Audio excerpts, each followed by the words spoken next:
ये उस समय की बात है जब मैं कॉलेज में पढ़ रहा था। मैं पढ़ने में काफ़ी अच्छा था। मुझसे मेरे हर टीचर खुश रहा करते थे। एक बार मेरे कॉलेज में एक नई लड़की आई। उसका नाम रचना था। वह मुझसे एक क्लास छोटी थी, पर पढ़ने में मुझसे बहुत ही अच्छी थी।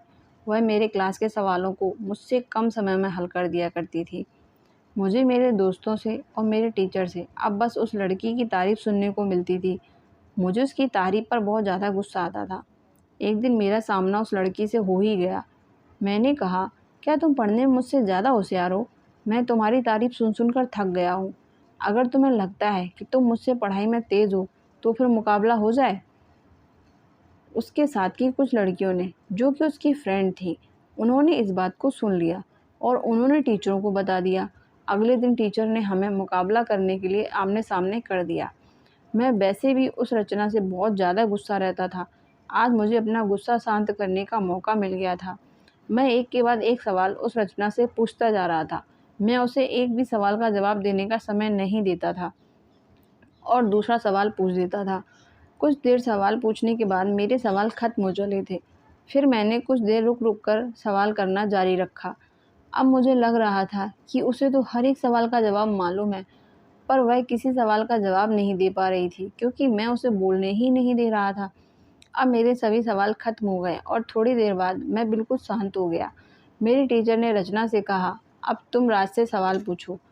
पहले तो रचना मुझसे सवाल नहीं करना चाहती थी, लेकिन फिर टीचर ने कहा, रचना सवाल पूछो। रचना टीचर के दबाव के कारण मुझसे सवाल करने लगी।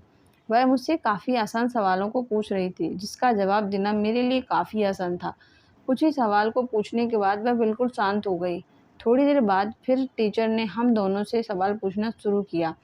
जो सवाल आसान होता या फिर मुझे आता था, उसका जवाब रचना नहीं देती थी, पर जो सवाल कठिन होता और जिसका जवाब मुझे नहीं आता था, उसका जवाब वह खुद देती थी। लेकिन मैं उसकी इस बात से बिल्कुल अनजान था कि वो मेरी मदद कर रही है, क्योंकि वो सिर्फ़ उन्हीं सवालों के जवाब दे रही थी, जो मुझे बिल्कुल नहीं आते थे। अब धीरे-धीरे मुझे थोड़ी देर बाद समझ में आने लगा कि ये तो मेरी मदद कर रही है और मैं अपने घमंड में चूर था, जो सबके सामने इससे बदतमीज़ी से बात कर रहा था।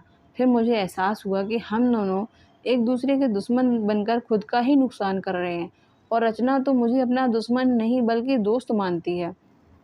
मैंने उसी दिन ही रचना से दोस्ती कर ली। धीरे-धीरे हम एक अच्छे दोस्त बन गए। अब हम साथ पढ़ाई करते, एक साथ कॉलेज आते। मुझे अभी तक यह नहीं पता है कि रचना मुझसे प्यार करती है या फिर नहीं, पर मैं उससे बहुत ज़्यादा प्यार करता हूँ।